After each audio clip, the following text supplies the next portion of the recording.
Hey everyone, मैं आ गई हूँ आपकी अपनी फेवरेट स्टोरी पॉकेट में आसमान का आज का एपिसोड देखे। आज का एपिसोड बहुत ही धमाकेदार और इंटरेस्टिंग है, तो प्लीज़ वीडियो को एंड तक जरूर देखें। चैनल पे नए हैं तो चैनल को सब्सक्राइब करना और बेल आइकन को प्रेस करना बिल्कुल ना भूलें। आपकी अपनी फेवरेट सी चैनल टीवी टेलीटॉक्स में। तो स्टार्टिंग में हम देखते हैं कि नारायणी जो होती है वो उसकी सगाई से खुश नहीं लग रही दीदी, तो वो बोलती है कि मेरे खुश होने ना होने से क्या फ़र्क पड़ता है, होना तो वही है जो सब चाहते हैं। बात से बहुत खुश होती है कि दिग्विजय और अनीशा की सगाई होने वाली है, पर जो उसकी जेठानी होती है वो इतनी खुश नहीं होती, क्योंकि वो अभी भी चाहती है कि काश रानी इस घर में वापस आ जाए, दिग्विजय की लाइफ में वापस आ जाए, क्योंकि वो जानती है, वो देख रही होती है। वो तो नारायणी जो होती है वो बोलती है क्या हुआ दीदी, आप क्यों इतनी उदास है? तो वो बोलती है कि क्या तुम्हें दिख नहीं रहा है क्या नारायणी, तू नहीं देख पा रही पर मैं देख पा रही हूँ। जिस दिन से अनीशा की सगाई की बात की है तुमने अनीशा और दिग्विजय की, उस दिन से दिग्विजय ने हंसा नहीं है, वो खुश नहीं है, पर तुम लोग को वो चीज़ें क्यों दिख नहीं रही है? पर यहाँ पे हम देखते हैं कि वो इस बात को फिर भी समझने की नारायणी कोशिश करती है, पर वो बोलती है कि पर क्या कर सकते हैं दीदी, अब तो ये चीज़ें होनी ही है ना। अगर वो लाइफ में ऐसे ही बैठा रहेगा, अपने आप को रोक के रखेगा, तो कैसे होगा? मैं समझती हूँ उसकी परेशानी, पर इस तरीके से मैं उसे उसकी खुशियों को तो नहीं नज़रअंदाज कर सकती ना। क्या हो सकता है वो अपनी लाइफ में आगे बढ़े और कुछ अच्छा फिर से दोनों जन मिलके एक नई शुरुआत करें। तभी यहाँ पे हम देखते हैं कि जो रानी होती है वो भी अपनी यादों में खो जाती है। रानी और जो होती है वो दिग्विजय और अपनी फ़ोटो देखती है तो उसे पुरानी सारी बातें याद आने लगती है। और यहाँ पे हम देखते हैं कि जैसे ही वो फ़ोटो को देखती है तो वो बहुत इमोशनल हो जाती है, उसे वो सारी मोमेंट्स याद आने लगते हैं जो उसने और दिग्विजय ने एक साथ बिताए होते हैं, और ये देख के उसकी आंखें भर आती है। और यहाँ दूसरी तरफ हम देखते हैं कि दिग्विजय भी होता है जो वो भी रानी के बारे में ही सोचता रहता है। तभी उसकी माँ आती है और वो उसे बोलती है कि मैं समझती हूँ तेरी परेशानी बेटा, पर मैं क्या करूँ, मैं मजबूर हूँ, पर तुझे ये खुशियाँ, तुझे भी तो खुश देखना चाहती हूँ मैं, पर तू इस तरीके से अगर रानी की यादों में ही खोया रहेगा। मैं जानती हूँ कि तू रानी से बहुत प्यार करता है, पर वो अब जा चुकी है तो तुझे भी अपने लाइफ में आगे बढ़ना ही पड़ेगा ना। फिर उसके बाद वो बोलता है कि हाँ माँ मैं तैयार हो रहा हूँ, आ रहा हूँ, क्योंकि उसके आंखों में आंसू रहता है, तो वो समझ जाती है नारायणी। और दूसरी तरफ हम देखते हैं कि ईशु भी वो दिग्विजय को समझाने की कोशिश करता है, पर दिग्विजय जो होता है वो बोलता है कि वो ऐसे कैसे मुझे छोड़ के जा सकती है, उसे भी मेरी याद नहीं आई क्या? 5 साल तो बहुत होते हैं, वो अगर वो आना चाहती तो आ सकती थी ना। तो जो इशू होता है वो दिग्विजय को समझाता है, पर तू इस तरीके से कैसे उसकी भावनाओं का तो तू भी ने भी कदर नहीं किया। तू अपनी एक्स को लाके इधर उसके घर के उसके सामने रखा है, तो उसको कितना उसके ऊपर कितना इफेक्ट पड़ता होगा। ऊपर से वो प्रेग्नेंट भी थी, तो बोलता है कि मैं उसके होने वाले तो बच्चे का पापा हूँ, और उसे ये बात पता था कि मैं उससे ही प्यार करता हूँ। अनिशा सिर्फ मेरी एक अच्छी दोस्त है।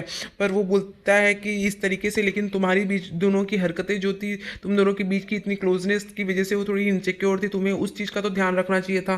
तो इस वजह से वो इस हो सकता है कि घर छोड़ के चली गई हो। तो इस तरीके से दिग्विजय को समझाता है ईशु, बट ईशु को उस ईशु की बात वो नहीं समझता है। तो फिर हम देखते हैं दूसरी तरफ जो कि होता है वो उसकी समझाता है कि तू अगर रानी से प्यार करता है, इतना अभी तक उससे प्यार करता है, तो तू क्यों ये शादी के लिए हाँ कर दिया, तू क्यों कर रहा है ऐसा? तो बोलता है कि ये तुझसे किसने बोला कि ये सब चीज़ें ऐसी है, क्योंकि वो अपने प्यार को और अपनी बातों को छुपाने की कोशिश करता है। वो दिग्विजय जो होता है वो बोलता है कि ये जाने दे, उसे ये चीज़ें सोचनी, जब वो खुद नहीं सोची तो फिर अब मुझे क्यों सोचना है। और यहाँ दूसरी तरफ हम देखते हैं कि सारा परिवार जो होता है इकट्ठे रहता है, वो लोग परेशान रहते हैं कि ये लोग की क्यों सगाई हो रही, क्योंकि दिग्विजय इस बात से बिल्कुल भी खुश नहीं रहता है। और यहाँ पे हम देखते हैं सब लोग, धनंजय, माधुरी और बाकी की पूरा परिवार जो होता है इकट्ठे रहता है। सब लोग सगाई किए पहले पूजा रख दिए होते हैं, जिसकी वजह से सब लोग इकट्ठे हुए रहते हैं और पूजा में उसके हिस्सेदारी बनते हैं। तभी यहाँ पे हम देखते हैं दिग्विजय जो होता है उसका चेहरा अभी भी उतरा रहता है। और यहाँ पे हम देखते हैं कि जैसे ही नाइट शिफ्ट में जो रानी होती है वो जाती ही रहती है, तभी यहाँ पे हम देखते हैं कि एक नर्स जो होती है वो कुछ एक बड़ा सा कार्टून लेके जाती रहती है कहीं छुप के, और तभी वो पीछे मुड़ के देखती है कि कोई देख तो नहीं रहा है। तो रानी जो होती है वो इसका पीछा करती है और देखती है कि ये क्या कर रही है। तो जैसे ही वो ये सब देखती है तो वो देखती है कि ये सब जो है वो ये सारी जो इस हॉस्पिटल के इक्विपमेंट्स और मेडिसिन और इंजेक्शन है वो सब चीज़ सेल कर रही है और उसके अच्छे पैसे ले रही है सबसे। तो ये सब देख के रानी शॉक्ड रह जाती है कि हो क्या रहा है एक्चुअली इस हॉस्पिटल में। और यहाँ दूसरी तरफ हम देखते हैं कि जो नारायणी होती है वो दिग्विजय के पापा से बोलती है कि आप एटलीस्ट अपने बेटे की सगाई में थोड़ी खुशियाँ तो दिखा सकते हैं ना, खुश तो रह सकते हैं, अगर खुश नहीं है तो स्माइल तो कर सकते हैं उसकी खुशी के लिए। तो जो विरजू होता है वो थोड़ा स्माइल करके फेक स्माइल करता है, पर वो अभी भी खुश नहीं रहता है इस बात से कि उसकी सगाई जो है वो अनिशा से हो रही है, क्योंकि वो अनिशा को बिल्कुल पसंद नहीं करता। तभी यहाँ दूसरी तरफ हम देखते हैं कि सारा परिवार जो होता है वो इकट्ठे होकर सब इंगेजमेंट का वेट करते रहते हैं। और यहाँ इंगेजमेंट के लिए अनिशा और दिग्विजय जो होते हैं वो अपने कमरे में से आते ही रहते हैं, तो सब लोग देख के उसे खुश रहते हैं और क्लैपिंग करते हैं। और यहाँ दिग्विजय होता है जो वो अनिशा अभी भी रानी के ही बारे में सोचता रहता है कि रानी के साथ भी उसकी इंगेजमेंट कैसी हुई थी, रानी के साथ उसने कैसे डांस किया था। तो ये सारी बातें याद आती रहती है उसके दिमाग में, सब वो फ्लैशबैक में चला जाता है। और यहाँ दूसरी तरफ देखते हैं कि रानी जो होती है वो सारे पेशेंट को हैंडल करती रहती है, तभी उसके हाथ में फिर से चोट लग जाती है। और जो सारे पेशेंट जिनका वो ध्यान रखती है तो वो बोलती है कि बेटा तो एक नर्स की तरह नहीं, तो एक बेटी की तरह ध्यान रख रही है मेरा, और तुझसे जैसा तेरी जैसा ध्यान तो अभी तक किसी ने भी नहीं रखा। और यहाँ दूसरी तरफ हम देखते हैं कि जैसे ही रानी जाती रहती है तो उसकी एक नर्स से कांच का ग्लास टूट जाता है, वो उठाने की कोशिश करती है तो उसके हाथ में चुभ जाता है। तो वो सोचती है कि आज सुबह से हो क्या रहा है। और यहाँ पे हम देखते हैं कि जो अनीशा होती है वो रिंग पहना दी होती है, जिसकी वजह से दिग्विजय अभी भी खुश नहीं रहता है, उसके चेहरे पे खुशी बिल्कुल भी नजर नहीं आती। तभी यहाँ पे हम देखते हैं जो पायल होती है वो ये बात बता देती है कि तुझे नहीं पता आज सारे स्टाफ दिग्विजय और अनीशा मैम के एंगेजमेंट में गए हैं। तो यहाँ पे हम देखते हैं कि अनीशा जो होती है वो दिग्विजय को बोलती है आपको एकांत के कमरे में लेके जाती है, वो बहुत रोती है यार। यहाँ पे दिग्विजय भी जो होता है वो रानी को ही याद करता रहता है, रानी के साथ बिताए हर पल को याद करता है। अभी भी उसे रानी से बहुत प्यार है, पर वो समझ नहीं पाता है कि क्या करे, क्योंकि उसने उससे बोला था कि दिग्विजय ने रानी से बोला था कि मैं तो सिर्फ तुमसे प्यार करता हूँ। तो रानी को जो होता है, लेकिन वो इस बात से बहुत ही नाखुश थी कि दिग्विजय की एक्स जो है वो उसके साथ रह रही है, तो उसके ऊपर क्या बीतती होगी। तो ये सब सोच के वो बहुत ही परेशान हो गया था। और यहाँ पे हम देखते हैं रानी भी पता नहीं यहाँ पे बहुत ही परेशान रहती है और रोती रहती है। तभी फिर वो अपने आप को शांत करने की कोशिश करती है कि चल ठीक है रानी, अब तू अपने आप को स्ट्रांग बना, तू क्यों रो रही है, जो काम 5 साल पहले हो जाना चाहिए था वो काम अब हो रहा है, पर कोई बात नहीं, अब मैं अपनी बेटी के साथ कहीं पे भी रह सकती हूँ और मुझे डरने की ज़रूरत नहीं है।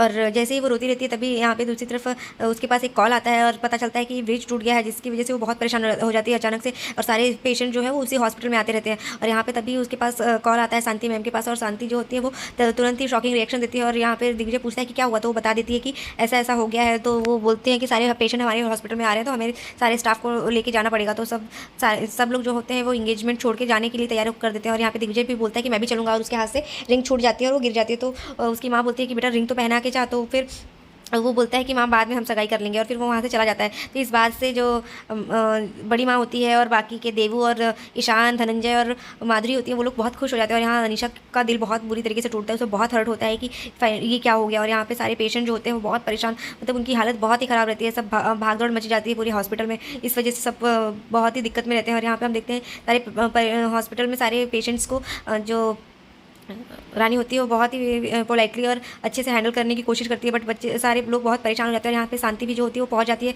वो सबको इंस्ट्रक्शंस देती रहती है कि क्या चीज़ें कैसे फॉलो करनी है। तभी यहाँ पे हम देखते हैं कि हॉस्पिटल के आगे बहुत भागदौड़ मची रहती है। और यहाँ अभी हम देखते हैं कि दिग्विजय भी आ जाता है, और यहाँ पे शांति जो होती है वो बोलती है कि सारे स्टाफ जो होते हैं होंगे वो सब एक साथ अच्छे से रहेंगे, काम करेंगे। और क्योंकि पेशेंट बहुत सारे हैं और यहाँ पे डॉक्टर दिग्विजय भी जो है वो अपनी इंगेजमेंट छोड़ के आ चुके हैं, आने वाले हैं, तो तुम लोग अपना ध्यान रखो और सब लोग सारे पेशेंट्स को बहुत अच्छे से हैंडल करो। तभी यहाँ पे हम देखते हैं कि अनीशा बहुत रोती रहती है, वो बोलती है कि मुझे तो ऐसा लग रहा है कि माँ वो मुझसे सगाई ही नहीं करना चाहता था, वो खुश ही नहीं है इस सगाई से। पर यहाँ पे वो बोलता है कि जो दिग्विजय की माँ होती है वो उसे समझाती है नारायणी की ऐसा नहीं है बेटा, वो देखती है कि तू वो अपने काम को लेके कितना पॉजिटिव है और वो अपने काम को छोड़ नहीं सकता। तो वो बोलती है कि माँ मैं उसे काम करने से तो मना नहीं कर रही हूँ, पर वो एटलीस्ट मुझसे अंगूठी पहनाने में कितना टाइम चला जाता है। और यहाँ पे हम देखते हैं कि जो उसके बड़े पापा और बड़ी मम्मी होते हैं सब लोग से माफ़ी मांगते हैं कि कुछ इमरजेंसी आने की वजह से वहाँ जाना पड़ गया उसके, और नेक्स्ट टाइम फिर से शादी और इंगेजमेंट होगी तो हम आपको जरूर बुलाएंगे। और जैसे ही वो लोग सब सारे गेस्ट चले जाते हैं तो यहाँ पे पूरा परिवार जो होता है वो इकट्ठे इन लोग बात करते रहते हैं कि मुझे तो आज भगवान पे और विश्वास बढ़ गया, क्योंकि आज जिस तरीके से ये सगाई रुकी है और टूटी है, तो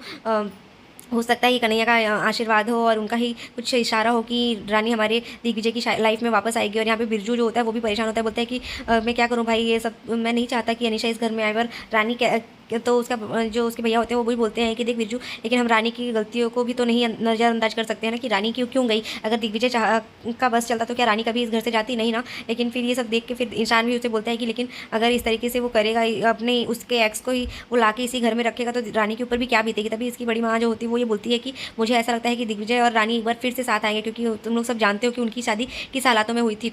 और यहाँ पे तभी दिग्विजय आ जाता है, तो रानी जो होती है वो उसके सामने आ जाती है और फिर उसको सारे इक्विपमेंट्स देती है, एक बच्ची के ट्रीटमेंट करने के लिए वो सब कुछ देती रहती है। और यहाँ पे दिग्विजय जो होता है वो उसकी ड्रेसिंग करता रहता है। और यहाँ पे देखते हैं हम कि जो रानी होती है वो इस बात को देख के बहुत ही परेशान हो जाती है। और यहाँ पे तभी रानी जो होती है वो बच्चे की माँ को समझाने की कोशिश करती है कि आप टेंशन मत लीजिए, सब कुछ अच्छा हो जाएगा, हमारे हॉस्पिटल में सब हम ध्यान दे रहे हैं। तभी जो दिग्विजय होता है वो शांति से कहता है कि सारे स्टाफ को बोल दीजिए कि 3 दिन के लिए वो घर नहीं जाएंगे, स्टाफ सब यहीं पे रहेंगे, क्योंकि सारे पेशेंट को हमें बचाना है और सबको स्वस्थ रखना है। तो आज के एपिसोड में बस इतना ही फ्रेंड्स, मिलते हैं नेक्स्ट एपिसोड में, जहाँ पे हम देखते हैं कि एक पेशेंट की सर्जरी है, तो जिसमें रानी और दिग्विजय एक साथ आएंगे, तो देखना बहुत ही रानी दिलचस्प को इस रहेगा। तो बात से मिलते हैं। डर लगता है कहीं इस 3 दिन में वो मुझसे पहचान ना ले, दिग्विजय और बाकी के लोग मुझे पहचान ना ले, और इस बात से वो डरती रहती है। तो क्या होने वाला है नेक्स्ट एपिसोड में देखने के लिए बने रहिए हमारे इस चैनल पे टीवी टेली टॉक्स में। तब तक के लिए bye bye, take care, Radhe Radhe, अपना बहुत ध्यान रखिएगा। होप तो आपको वीडियो अच्छी लगी हो, तो चैनल पे नए हैं तो चैनल को सब्सक्राइब करना, बेल आइकन को प्रेस करना बिल्कुल ना भूलें।